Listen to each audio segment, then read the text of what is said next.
भाई ये पेड़ आप देख रहे हैं, ये पनवेल में है, तकिए में। अभी इसके अंदर, पेड़ के अंदर मस्जिद है। ये पूरा बहुत बड़ा पेड़ है।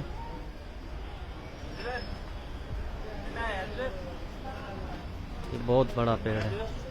अभी अंदर की साइड अपन जा रहे हैं, पेड़ के अंदर की साइड जहाँ मस्जिद है। ये रहा जाने का रास्ता, ये अंदर जाने का रास्ता है।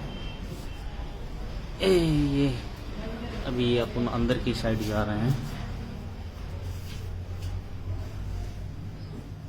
ये काबे की निशानी है, डोरी।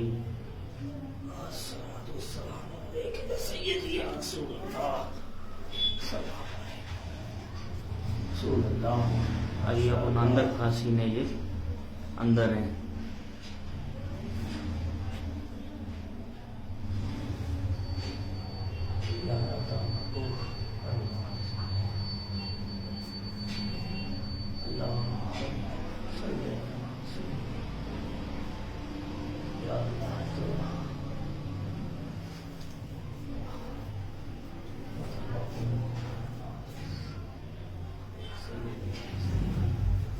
बाहर निकल रहे हैं।